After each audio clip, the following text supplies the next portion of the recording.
کے کیا؟ فقالوا ارنا اللہ جہرتاً، انہوں نے کہا تھا موسیٰ علیہ السلام سے، یہ یہودیوں نے، اچھا آپ اللہ اللہ کہہ رہے ہیں بہت، ہم اللہ کو سامنے دیکھنا چاہتے ہیں، دیکھ کر کے ایمان لائیں گے۔ لن نؤمن حتی نری اللہ جہرتاً، قرآن میں ہے، وہ ضد کر کے بیٹھے ہم اس وقت تک ایمان نہیں لائیں گے جب تک اللہ ہم کو دکھے گا نہیں۔ میرے عزیزو، یہ بڑا سوال موسیٰ علیہ السلام سے کیا تھا انہوں نے، موسیٰ علیہ السلام سے، تو ہوا کیا ان کے ساتھ؟ اللہ فرماتا فَأَخَذَتْهُمُ الصَّاعِقَةُ بِظُلْمِهِمْ، اس طرح کا سوال کرنے پر اچانک ایک بجلی چمکی اور اللہ تبارک و تعالیٰ نے ان پر آسمان کو نیچے کر دیا، اتنا کہ اب گرے گا تب گرے گا۔ خوف کے مارے وہ پورے دہل گئے۔ سوال کیا کیا تھا؟ ہم ایمان نہیں لائیں گے جب تک اللہ ہم کو سامنے نہیں دکھے گا۔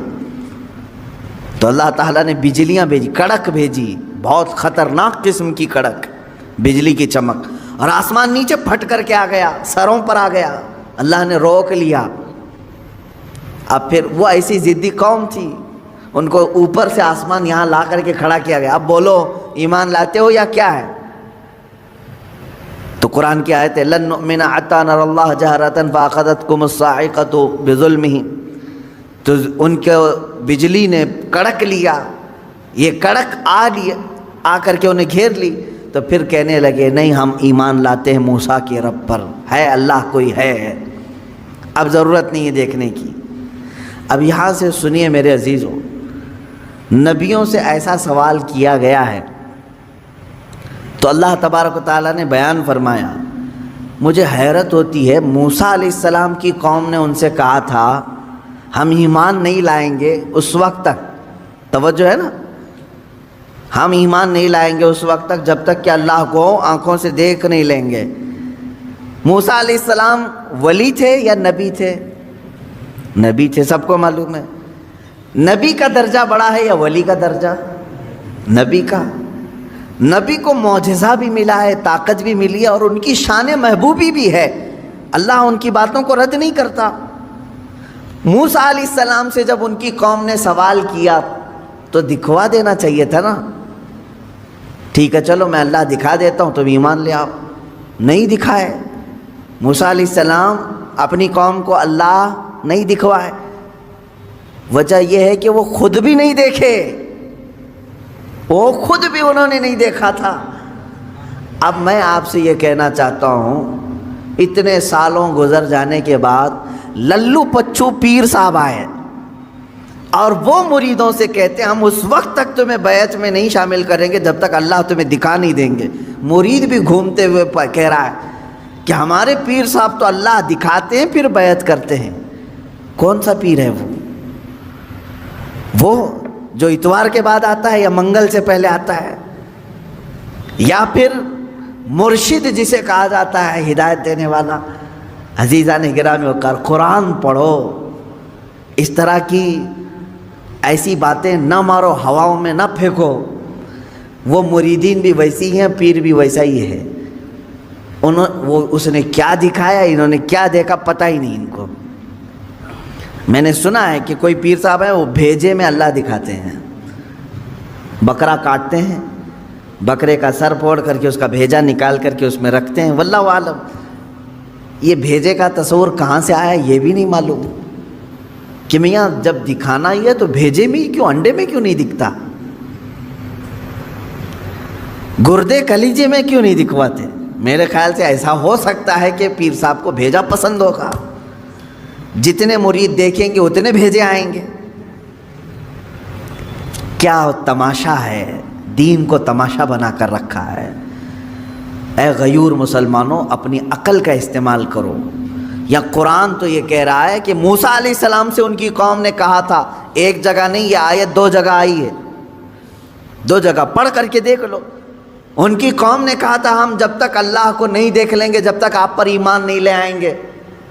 موسیٰ علیہ السلام نبی ہو کر کے اپنی قوم کو نہیں دکھائے، نہیں، اللہ دیکھنے والی چیز ہے ہی نہیں۔ قرآن کہتا ہے لا تدرکہ الابصار وہو یدرک الابصار، کوئی آنکھ نہیں ہے جو اس کو گھیر میں لے لے، اگر کسی آنکھ میں آ گیا تو وہ خدا نہیں، خدا وہ ہے جو کسی کے آنکھ میں سما نہیں سکتا۔ ہاں وہ اللہ رب العزت ہے جو ساری نگاہوں پر حاوی ہے، پوری دنیا کو وہ دیکھ رہا ہے، لیکن اسے دیکھنے والی آنکھ نہیں۔ رسول کریم صلی اللہ تعالیٰ علیہ وسلم اس سے مستثنیٰ ہیں۔ صرف اللہ رب العزت نے میرے نبی صلی اللہ تعالیٰ علیہ وسلم کو اپنا دیدار کرایا، یہ ایکسیپشن ہے، یہ ایکسیپشن ہے۔ وہ زندگی میں ایک مرتبہ حضور اکرم صلی اللہ علیہ وسلم کے ساتھ ہوا بیداری کے عالم میں، لیکن یہاں پر بھی ہم یہی کہیں گے میرے عزیزو، جس وقت اللہ تعالیٰ کو اپنا دیدار کرانا تھا اپنے نبی کو، اس رات خصوصی طاقت ان کی آنکھوں میں ڈالی تب دیدار کرایا ہے، خصوصی طاقت و قوت دی تب دیدار کرایا۔ ورنہ تو بہت سارے صحابہ بھی اختلاف کرتے ہیں اس بات پر، صحابہ کی دو جماعتیں، بعض صحابہ کا تو یہ کہنا ہے کہ نہیں، رسول کریم صلی اللہ تعالیٰ علیہ وسلم نے اپنی آنکھوں سے نہیں دیکھا، دل کی آنکھوں سے دیکھا، یہ ماتھے کی آنکھوں سے نہیں دیکھا، اس لیے کہ قرآن کہتا ہے کوئی آنکھوں سے دیکھ ہی نہیں سکتی۔ اس میں حضرت عائشہ صدیقہ بھی ہیں، حضرت عائشہ صدیقہ بھی فرماتی ہیں، لیکن حضرت انس رضی اللہ تعالیٰ عنہ جو صحابی رسول ہیں، انہی کے مسلک پر ہم بھی ہیں۔ سب صحابہ اپنی جگہ پر حق پر ہیں، ہم ان کے مخالفین میں سے نہیں ہیں، لیکن انہوں نے اپنا اجتہاد کیا۔ حضرت عائشہ صدیقہ نے کہا کہ نہیں، قرآن کے حساب سے تو ممکن نہیں لگتا کہ کوئی دیکھ سکے، حتیٰ کہ حضور صلی اللہ علیہ وسلم بھی۔ لیکن حضرت انس نے فرمایا کہ میں نے خود رسول پاک صلی اللہ علیہ وسلم سے سنا ہے، اللہ کے نبی صلی اللہ علیہ وسلم نے فرمایا میں نے اپنی ان آنکھوں سے اللہ کا دیدار کیا ہے۔ تو ایک صحابی کی روایت یہ بھی ہے، تو یہاں سنی ہوئی بات ہے حضور سے، اس لیے ہم اس کو زیادہ قبول کرتے ہیں، اور وہاں حضرت عائشہ کا اپنا اجتہاد ہے، حضور سے نہیں سنا انہوں نے، قرآن کو پڑھ کر کے وہ کہتی ہیں قرآن کے حساب سے تو نہیں لگتا کہ آنکھوں سے دیکھا جا سکتا ہے۔ حضور جو معراج میں گئے تھے اس وقت تو حضرت عائشہ کی شادی بھی نہیں ہوئی تھی، حضور صلی اللہ تعالیٰ علیہ وسلم جب معراج میں گئے تھے، حضرت عائشہ رضی اللہ تعالیٰ عنہ اس وقت تھی ہی نہیں۔ تو یہ تو روایات جو اس وقت موجود تھے ان کی لی جائے گی۔ بہرحال میں یہاں بات یہ کر رہا تھا کہ قرآن میں اللہ تعالیٰ نے فرمایا کہ موسیٰ علیہ السلام سے تو اس سے بڑا سوال کر چکے، اے نبی آپ سے یہ پوچھ رہے ہیں کہ ہمیں آسمان سے کوئی کتاب اتار کر کے دکھاؤ، سامنے سامنے دکھے گی تو ہم ایمان لائیں گے۔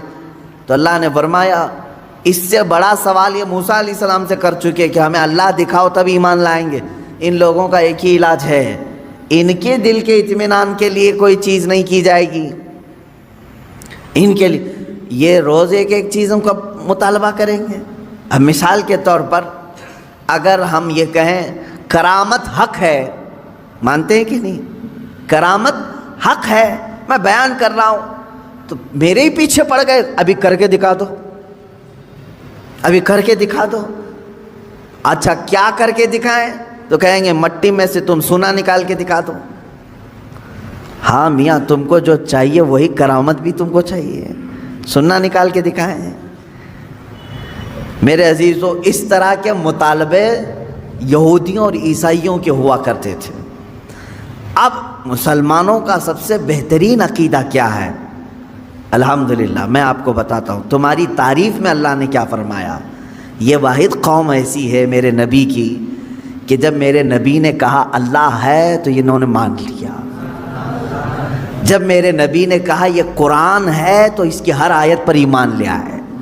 کبھی بھی امت نے یہ نہیں پوچھا کہ اے رسول ہمیں اترتی ہوئی تو نہیں دکھ رہی، آپ کہہ رہے ہیں کیسے مانیں؟ نہیں، مسلمان قوم وہ ہے جنہوں نے کہا میرے نبی نے کہہ دیا تو ہو گیا۔ حتیٰ کہ حضور نے آ کر کے کہہ دیا، کل کی رات میں سفر پر تھا، صحابہ نے ایمان قبول کر لیا، آمنا و صدقنا۔ اسی لیے قرآن جو شروع ہوتا ہے، سورہ بقرہ میں آپ پڑھیں گے، شروع کی آیتوں میں اللہ نے تعریف میں فرمایا ھدی للمتقین الذین یؤمنون بالغیب۔ اللہ فرماتا ہے یہ کتاب ہم نے اتارا ہی ہے ان لوگوں کے لیے جو غیب پر ایمان رکھتے ہیں۔ یہ کتاب ہدایت ہے ان لوگوں کے لیے جو غیب پر ایمان رکھتے ہیں۔ آج تک مجھے بتاؤ، برسوں سے آپ نماز پڑھنے کے لیے آ رہے ہیں، مسجد میں آ رہے ہیں، کبھی آپ نے امام صاحب سے جا کر کے پکڑ کے پوچھا کہ امام صاحب آپ اللہ اکبر کہہ کر کے جھکاتے ہیں سجدے میں، کبھی یہ تو بتاؤ ہے کہاں اللہ؟ دکھتا کیوں نہیں ہے مسجد میں؟ کبھی پوچھا آپ نے؟ نہیں، یہ مسلمان کی شان ہے، ہر مسلمان کے دل میں اللہ رب العزت کی محبت بسی ہوئی ہے، اسے معلوم ہے ایک ذات ہے، میری دیکھنے کی اوقات نہیں، جب وہ وقت آئے گا مولا حجابات ہٹائے گا اور اپنا دیدار کرائے گا، کیونکہ جنت میں جانے کے بعد مسلمان کو سب سے بڑا انعام کیا دیا جائے گا؟ سیب، انار، انگور، حوریں، غلمان، نہریں۔ سب سے بڑا انعام مسلمان کے لیے یہ ہوگا کہ اسے سارے حجابات ہٹا کر کے اللہ کا دیدار کرایا جائے گا۔ اس سے بڑا انعام کچھ ہوگا؟ پوری زندگی جس کے لیے وہ عبادت کرتا رہا وہ رحمان اسے دکھایا جائے گا۔ بلکہ قرآن کہتا ہے وجوہ یومئذ ناظرہ الی ربہا ناظرہ، اس دن کچھ چہرے ایسے چمک رہے ہوں گے، دمک رہے ہوں گے۔ یہ سورہ قیامہ کی آیت ہے، کچھ چہرے چمک رہے ہوں گے، دمک رہے ہوں گے۔ کیوں مولا؟ الی ربہا ناظرہ، اس لیے کہ وہ اپنے رب کے پاس رب کو دیکھ رہے ہوں گے، اس لیے کہ وہ براہ راست اپنے رب کا دیدار کر رہے ہوں گے، ادھر رب کو دیکھ رہے ہوں گے اور چہرے چمک رہے ہوں گے۔ وہ وقت آئے گا جب تمہیں دیدار کرایا جائے گا، لیکن دنیا میں اس طرح کا مطالبہ کرنا بیجا ہے، نہیں کرنا چاہیے۔ اللہ رب العزت نے جس چیز کو منع کر دیا اس چیز کا سوال نہیں ہوگا، کیونکہ موسیٰ علیہ السلام کو جب اللہ نے کہہ دیا لن ترانی، تم مجھے نہیں دیکھ سکتے، تو یہاں کون سا مرید 30 مار کھاں ہے جو موسیٰ علیہ السلام سے اوپر بننے کی کوشش کرتا ہو؟ ان سے بھی بڑا ہے کوئی جو اپنے پیر صاحب سے جا کر کے کہے کہ آپ مجھے اللہ دکھوائیے اس کے بعد بیعت کرتا ہوں؟ ارے موسیٰ علیہ السلام کو کوئی طور پر نہیں دکھایا اللہ نے، اور تمہیں جھوپڑ پٹی میں دکھائے۔ یہ گمراہیاں جو ہمارے ہاں گھر کر رہی ہیں، اس کا علاج کرنے کی ضرورت ہے۔ میں اتنا سخت ان لوگوں کے خلاف اس لیے بولتا ہوں میرے عزیزوں، مجھے جہاں تک میرا دل کہتا ہے اس طرح کے جو تصوف کے بہانے سے ہماری جماعتوں میں آئے ہیں، ان کا دور دور سے اسلام سے کوئی تعلق نہیں، یہ شیطان ہے جو انسان کے لباس میں ہمارے درمیان آتے ہیں۔ اس کو پہچانو، شیطان پیر کی شکل میں بہت زیادہ آتا ہے، اکثر آتا ہے، کیونکہ گمراہی یہاں سے زیادہ ہو سکتی ہے۔ اسی لیے اعلیٰ حضرت رضی اللہ تعالیٰ عنہ نے شرطیں لکھ کر کے رکھی ہیں کہ کس سے بیعت کرو گے، کس سے نہیں کرو، کیونکہ سب سے زیادہ یہاں گرنے کے چانسز یہاں ہیں۔ یہاں اندھا دھند یقین کیا جاتا ہے، پیر کی بات پر ایسے آنکھ بند کر کے یقین کرنے کا رواج ہے ہمارے درمیان۔ اس لیے شیطان اس چور راستے سے اندر آتا ہے کہ سارے مریدین آمنا صدقنا کہیں گے۔ میرے عزیزو، یہ بات میں اپنے لیے بھی کہتا ہوں، آج اگر مجھ سے بھی کوئی بیعت ہے، میرے ہر اس مرید سے بھی میں یہ کہوں گا اس وقت تک تمہاری بیعت قائم ہے جب تک میں شریعت پر قائم ہوں، جب تک میں شریعت پر قائم ہوں اس وقت تک تمہاری بیعت قائم ہے۔ اگر مجھے شریعت سے ذرا برابر ہٹا دیکھا، میری بیعت توڑ دو، بلکہ خود ٹوٹ جائے گی، خود ٹوٹ جائے گی۔ میں پیر ہی نہیں ہوں، میں پیر ہوں، پیر نہیں کہلاؤں گا، پیر۔ یہ بات اس لیے عرض کر رہا ہوں کہ شریعت کے ترازو میں ہر ایک کو تولو، میں دوسروں کے متعلق نہیں کہہ رہا، مجھے خود تولو۔ جو مجھ سے بیعت ہوا ہے اس مرید سے بھی میں کہوں گا کہ شریعت کے دائرے، یہ نہیں کہ میرے پیر نے کہہ دیا آنکھ بند کر کے، جیسے آج کے لٹھو مرید ہیں کچھ، پیر صاحب نے کہہ دیا نہیں ہونا ہی ہے انہیں، نہیں، پہلے پرکھو اس کو کہ پیر نے اگر حکم دیا ہے تو رسول پاک کی شریعت کے مطابق دیا کہ نہیں دیا۔ مفتی اعظم ہند رضی اللہ تعالیٰ عنہ اپنے ایک مرید کو ٹکٹ لانے کے لیے بھیجے اور وہ ظہر کی نماز قضا کر گیا۔ عصر کے ٹائم پر پہنچا تو سب سے پہلے مرید سے یہ پوچھا کہ ظہر پڑھی تھی کہ نہیں پڑھی تھی، ظہر تھی یا جمعہ کی تھی؟ اس نے کہا لائن میں لگا تھا، چھوڑ کے جاتا تو پھر لائن ٹوٹ جاتی اور ٹکٹ بھی نہیں ملتا، آپ کا چھوٹ گئی۔ تو آپ نے جلال کا اظہار کیا، ٹکٹ پھینک دیا۔ یہ پیر و مرشد ہے۔ اور مرید سے یہ کہا تو نے اتنا بڑا گناہ کیا کہ میری فرما برداری کرنے کی غرض سے اللہ کی نافرمانی کر گیا. یہ ہوتا ہے پیر. ہمیشہ یہ یاد رکھنا کہ پیر کی حکم بجاوری کے غرض سے کہیں ایسا نہ ہو جائے کہ اللہ کی نافرمانی ہو جائے. نمبر 1 سب سے پہلا ہمیں جو پرائیورٹی دینی ہے وہ رب ذوالجلال کی ذات ہے. حتیٰ کہ میں نے ایک روایت یہ بھی سنی، بڑے بزرگ عالم دین ہیں میرے والد گرامی، خود سرکار مفتی اعظم ہند سے بیعت فرماتے ہیں. ایک بار آپ تشریف لائے تھے ایک مدرسے میں، نماز پڑھ رہے تھے ظہر کی، گرمیوں کے دن تھے. علامہ صاحب نے بھی اس کو بیان کیا ہے. فرماتے ہیں کہ پیچھے وہ پنکھا لے کر کے جل رہے تھے، گرمی ہو رہی ہے، نماز پڑھ رہے تھے.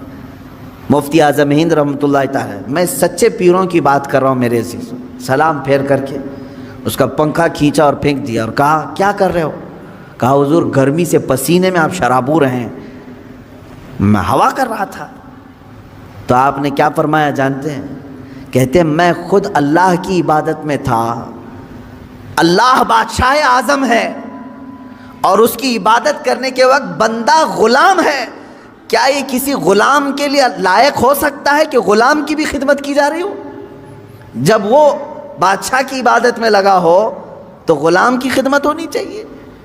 یہ فرسٹ پرائیورٹی اللہ رب العزت کی ذات کو دینے کا تصور ہم نے سچے پیروں سے سیکھا ہے.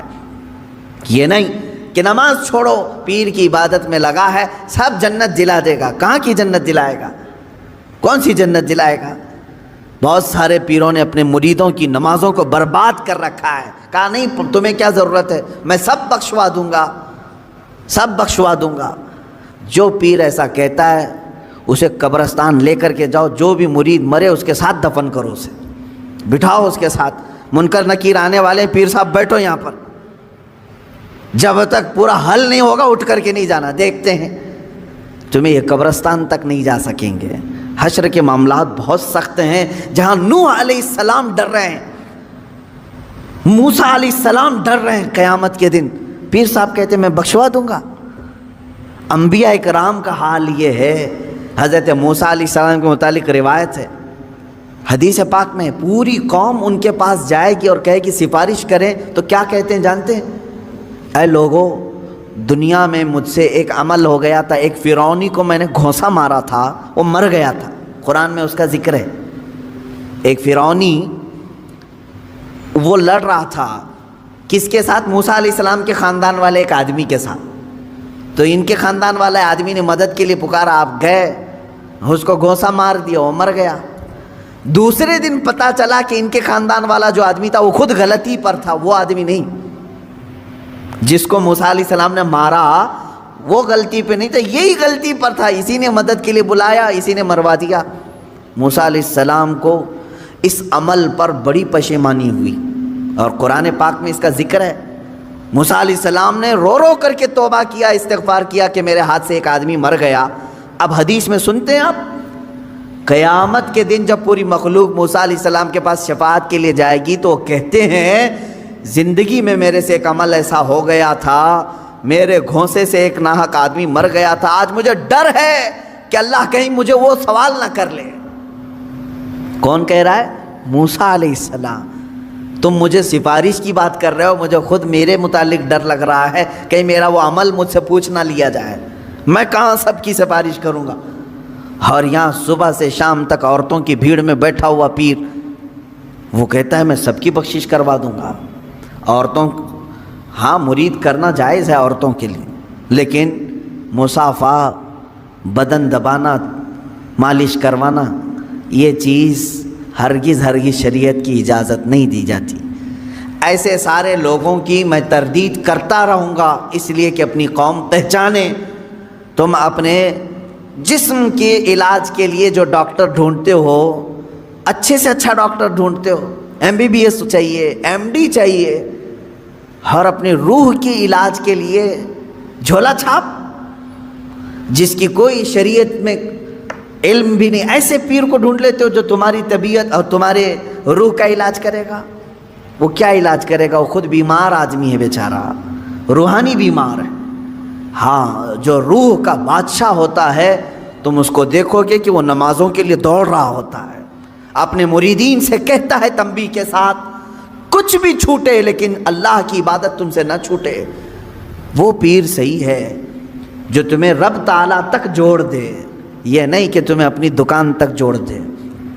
یہاں پر سب آتا رہے، سب تم چلتے رہو، سب ٹینشن فری ہو کر کے جیو۔ کچھ مرید ایسے بھی ہیں، وہ سوچتے ہیں پیر صاحب کے پاس ہم نذرانہ ہدیہ بھیجتے رہیں گے تو ہمارے لیے دعائیں بھی کرتے رہیں گے، ان کا سایہ بنا رہے گا اور ہمارا سب چلتا رہے گا، کچھ بھی بلا نہیں آئے گی، مصیبت نہیں آئے گی۔ یہ سب جاہلوں کے پیدا کیے ہوئے معاملات ہیں میرے عزیزوں، جاہلوں کے ہیں۔ صحابہ کرام سے بڑھ کر کے مرید کون تھا؟ میرے آقا صلی اللہ علیہ وسلم سے بڑھ کر کے پیر کون تھا؟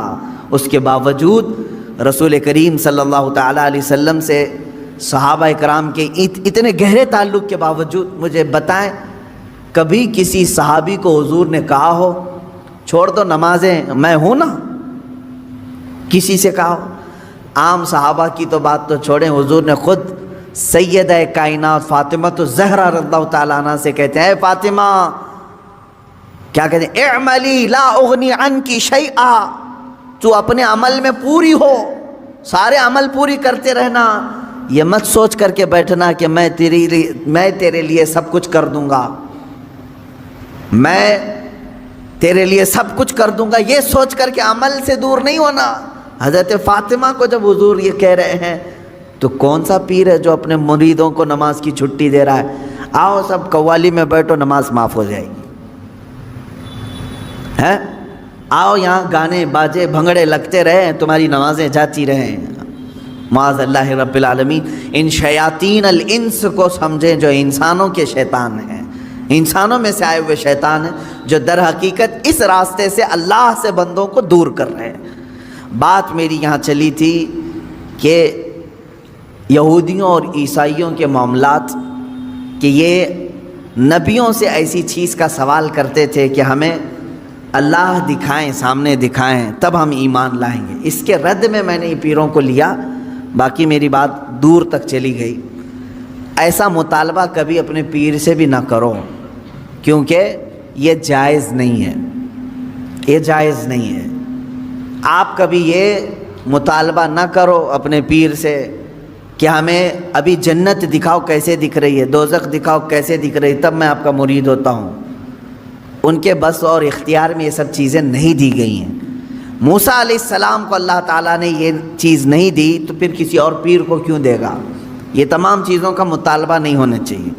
اس کا سیدھا سا جواب ہے، اگر ہمارے پاس کوئی آتا ہے تو ہمارے ایک بزرگ عالم دین ہیں، انہوں نے بیان کیا تھا، ایک صاحب آئے اور علاج کے لیے مولوی صاحب یا عامل صاحب یا یہی پیر صاحب، چندہ چھاپ پیر صاحب، ان کے پاس آئے اور کہا کہ حضرت فلاں فلاں چیز ہے، علاج ہونی چاہیے، آپ بتائیں کیا خرچہ آتا ہے؟ تو بہت سارے لوگ یہ عرسوں کے یا بزرگوں کے ناموں کی عدد کے اعتبار سے بہت زیادہ خیال کرتے ہیں، جیسے 11ویں کے 11 روپے رکھ دو، 12ویں کے 12 روپے رکھ دو یا 1200 رکھ دو۔ یہ بزرگوں کے عرسوں کے دن وغیرہ کو لے کر کے یا ان کی تعداد کو لے کر کے تھوڑا سا بہت سارے عوام میں رواج ہے۔ پیر صاحب نے اس کو کیا کہا کہ تیرا علاج ہو جائے گا، 1,24,000 نبیوں کے نام کے حساب سے نذرانہ رکھ، 1,24,000 نبیوں کے نام پر نذرانہ رکھ، تیرا علاج ہو جائے گا، ڈرنے کی ضرورت نہیں۔ اگر تمہارے ساتھ بھی ایسا ہو اتنا بڑا نذرانہ، تو پیر بھی جو ہے ڈیجیٹل پیر ہے، مرید ہے اس زمانے کا۔ تو اس نے کہا بالکل حضور، آپ ایک ایک نبی کا نام پڑھتے جائیں، میں 1-1 روپے ڈالتا جاؤں گا۔ کہاں سے پڑھیں گے پیر صاحب؟ کیونکہ نہ قرآن میں ان کے پورے نام آئے ہیں، نہ حدیث میں پورے نام آئے ہیں۔ صرف حضور نے بتایا ہے کہ 1,24,000 نبی آئے تھے، تو پیر صاحب نے کہہ دیا 1,24,000 نبیوں کے نام پر نذرانہ رکھ دے، 1,24,000 روپے تیرا علاج ہو جائے گا۔ مرید نے بھی کہا کہ حضور ٹھیک ہے، ایک ایک نبی کا آپ نام بولتے جائیں، میں ڈالتے جاؤں۔ زیادہ سے زیادہ وہ پیر صاحب 12 یا 13 نبیوں تک پہنچ سکے، اتنے نام یاد تھے، 12 روپے ملے اور کیا ملیں گے۔ عزیزان گرامی وقار، اس طرح کے مطالبے بھی کسی پیر سے نہ ہوں، اور اس طرح کے سوالات جو یہودی کرتے تھے۔ حضور صلی اللہ علیہ وسلم سے آ کر کے کیا کہا؟ کتاب اترنا چاہیے ہمارے سامنے تب ہم ایمان لائیں گے۔ موسیٰ علیہ السلام کی قوم جا کر کہہ رہی اللہ دکھنا چاہیے ہمیں تب ہم ایمان لائیں گے۔ تم اس طرح کے مطالبے ہرگز نہ کرو، جو ان کے بس میں نہیں ہے ایسی چیز نہ پوچھو۔ اللہ تبارک و تعالیٰ نے آپ کو خیر امت بنایا، یہ سب سے بڑی تمہاری فضیلت ہے کہ آج تک آپ نے کبھی کسی سے مطالبہ نہیں کیا میں مسجد اسی وقت جاؤں گا جب مسجد کے محراب میں مجھے اللہ دکھے گا۔ کبھی ہم نے مطالبہ نہیں کیا، بلکہ ہم بغیر دیکھے ایمان بھی لاتے ہیں اور سجدے میں بھی جاتے ہیں۔ ہم نے قرآن کو اترتے ہوئے دیکھا ہے کسی نے؟ آسمان سے آ رہا ہے، جبرائیل لا رہے ہیں، کسی نے دیکھا؟ نہیں۔ لیکن آج تک اس امت نے کبھی سوال نہیں کیا اپنے نبی سے کہ اترتی ہوئی دکھے ہمیں آیتیں تب ایمان لائیں گے۔ نہیں، اے رسول پاک آپ کی زبان سے نکلے یہی ہمارے لیے ایمان ہے۔ حضور اکرم نے فرما دیا یہ اللہ کی طرف سے ہے، یہی ہمارے لیے کافی ہے۔ اسی طرح عقیدہ یہی رکھو کہ بہت ساری ایسی چیزیں جو ناممکن ہیں ان کا سوال جائز نہیں ہے۔ اللہ تعالیٰ نے آگے یوں فرمایا کہ ایسے سوالوں پر اللہ کا عذاب آتا ہے، کڑک آتی ہے، بجلی آتی ہے، اور ایسے سوالوں کے کرنے والوں کو اللہ تبارک و تعالیٰ ہلاک فرماتا ہے۔ آگے کی آیتیں یہ ہے، اللہ فرماتا ہے ثم اتخذوا العجل من بعد ما جاءتهم البینات، پھر ان لوگوں نے بچھڑے کو ایسا بنا لیا۔ یہ یہودیوں کے متعلق یہ ہے کہ موسیٰ علیہ السلام کی قوم جو ہے گمراہ ہو گئی تھی، اس پر میں گفتگو کروں گا کل انشاءاللہ، کہ یہ بچھڑے کو اپنا معبود بنا کر کے اس کی پوجا میں ایسے لگ گئے جبکہ ان کے پاس روشن دلیلیں آ چکی تھی کہ اللہ ہے۔ آسمان اتار کر کے نیچے تک دکھا دیا اللہ نے، پھر بھی بچڑے کے پیچھے لگ گئے، یعنی ان کے سروں تک آسمان آ گیا تھا۔ یہ ایسی بات نہ سمجھے آپ چھت خالی تڑکے تو آپ بھاگ جائیں گے، آسمان نیچے آ جائے تو کیا کرو گے؟ کہاں جاؤ گے؟ آسمان ہی نیچے سروں تک آ گیا تھا۔ اتنی بڑی نشانی اللہ نے دکھا دیا، اللہ ہے، پوری طاقت ہے، اور جب آسمان پھر چلا گیا ان کی توبہ کے بعد پھر بچڑے کی پوجا میں لگ گئے۔ اللہ فرماتا ہے اتنی بڑی نشانی دیکھنے کے بعد بھی یہ قوم گمراہ ہو رہی ہے۔ آج میں یہی کہوں گا کہ اللہ رب العزت کی آج بھی نشانیاں موجود ہیں، اور اس کے باوجود آج بھی بچڑے بچڑیوں کے پیچھے لوگ پڑے ہوئے ہیں۔ اللہ انہیں بھی ہدایت عطا فرمائے۔ وآخر دعوانا ان الحمد للہ رب العالمین۔